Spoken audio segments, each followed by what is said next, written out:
नमस्कार दोस्तों। आज जो हम अध्याय करने जा रहे हैं उसका नाम है कोशिका। हम इसका पहला भाग पहले कर चुके हैं।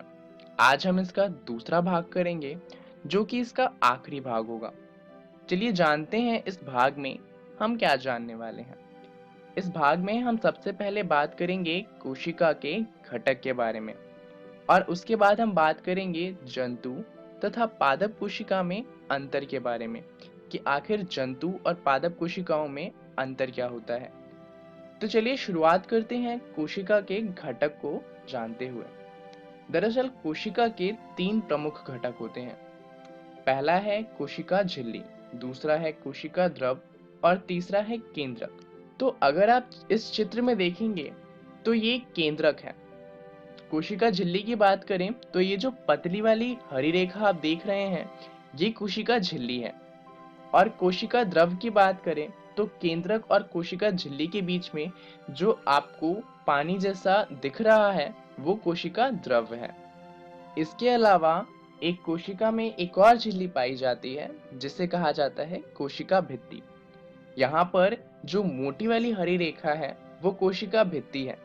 आप जरूर सोच रहे होंगे कि आखिर कोशिका भित्ति कोशिका का एक प्रमुख घटक क्यों नहीं है।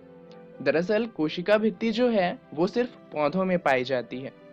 जो जीव होते हैं उनकी कोशिकाओं में कोशिका भित्ति नहीं होती। तो आखिर पौधों में कोशिका भित्ति क्यों होती है, उन्हें इससे क्या लाभ होता होगा, चलिए जानते हैं।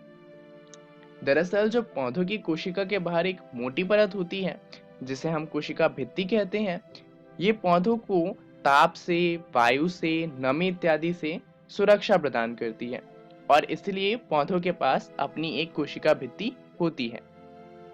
चलिए कोशिका झिल्ली के बारे में जानते हैं अब।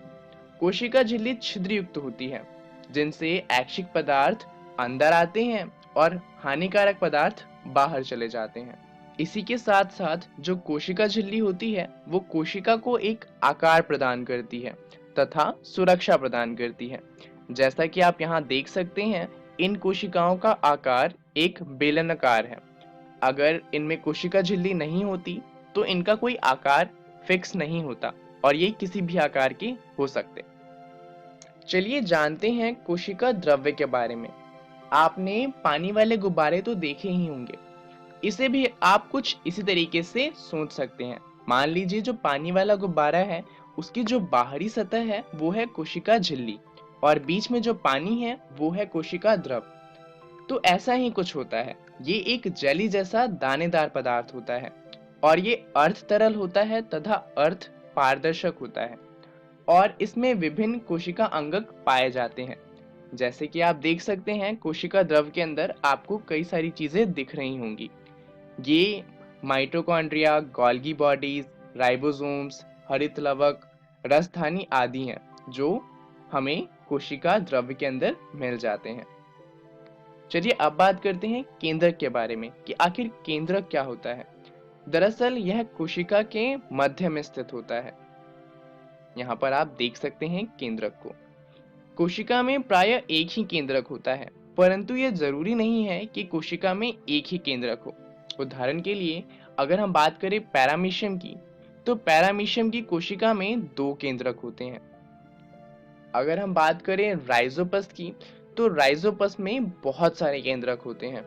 वहीं आपको ये जानकर शायद थोड़ी सी हैरानी हो, परंतु जो हमारी लाल रक्त कोशिका होती है जो हमारे खून में पाई जाती है उनमें केंद्रक होता ही नहीं है, वो बिना केंद्रक के होती हैं।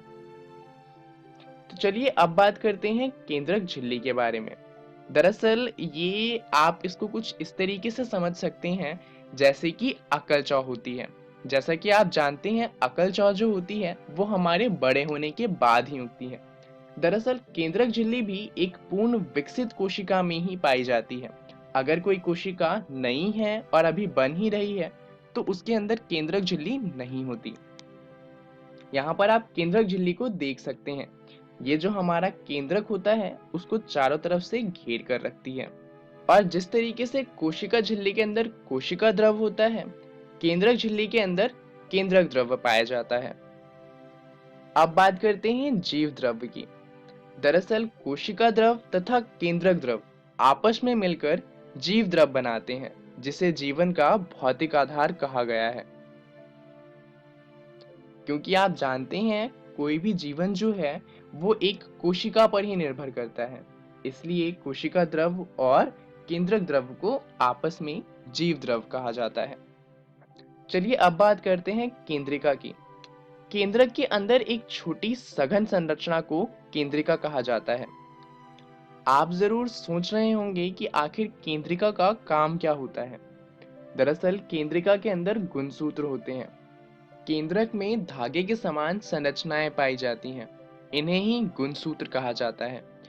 क्या आप जानते हैं गुणसूत्र के अंदर हमारे बालों का कलर क्या होगा, उससे लेके हमारी हाइट कितनी होगी या फिर हमारा कलर क्या होगा, ये सब लिखा हुआ होता है।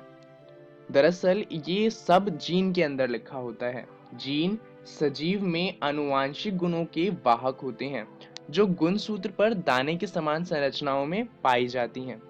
जैसा कि आप यहाँ पर देख सकते हैं, ये जो पूरी पिक्चर है ये हमारे गुणसूत्र की पिक्चर है, और इस पे जो आपको दाने दिख रहे हैं वो हमारी जीन है, जिस पे ये सब लिखा हुआ है कि हमारे बालों का कलर क्या होगा या हम कैसे दिखाई देंगे, ये सारी चीजें।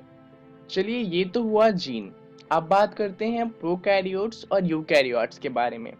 दरअसल केंद्रक के चारों ओर केंद्रक झिल्ली अनुपस्थित हो तो ऐसी कोशिकाओं को प्रोकैरियोटिक कोशिकाएं कहा जाता है। इसके उदाहरण हैं जीवाणु।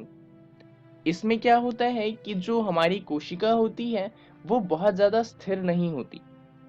वहीं अगर हम यूकैरियोट्स की बात करें तो इनमें केंद्रक झिल्ली पाई जाती है और इन्हें यूकैरियोट्स कहा जाता है। इसके उदाहरण हैं लगभग सभी जीव, जैसे कि चिड़िया हो गई या पेड़ हो गए या फिर हम खुद। हम सभी यूकैरियोट्स में आते हैं। यहाँ तक कि जो अमीबा है वो भी यूकैरियोट्स में आता है। चलिए अब बात करते हैं जंतु और पादप कोशिकाओं में अंतर क्या होता है इसके बारे में। एक अंतर तो हमें अभी से पता है कि एक में कोशिका भित्ति पाई जाती है और जो जंतु हैं उनके अंदर कोशिका भित्ति नहीं पाई जाती। फिर भी चलिए देखते हैं कि इन सभी में क्या क्या समानताएं हैं और क्या अंतर है। ये है जंतु कोशिका और ये है पादप कोशिका। चलिए पहले लेते हैं जंतु कोशिका को। जंतु कोशिका के अंदर लवक अनुपस्थित होता है, तारक काय उपस्थित होता है। इसके अंदर रिक्तिका छोटी होती है और आकार वृत्ताकार होता है, और कोशिका भित्ति तो अनुपस्थित होती है, ये हम जानते ही हैं। चलिए अब बात करते हैं पादप कोशिका की। पादप कोशिका में कोशिका भित्ति पाई जाती है, ये सबसे पहला पॉइंट हो गया। उसके बाद इसमें लवक भी पाए जाते हैं, और तारक काय की बात करें तो वो अनुपस्थित रहता है। वहीं रिक्तिका इसकी बड़ी होती है, जहाँ की जो जंतु थे उनमें छोटी थी, और इनका जो आकार है वो आयताकार होता है। तो चलिए जानते हैं इस वीडियो में हमने क्या सीखा। सबसे पहले हमने बात करी कोशिका के घटक के बारे में, और फिर हमने बात करी जंतु तथा पादप कोशिका में अंतर क्या होता है इस बारे में।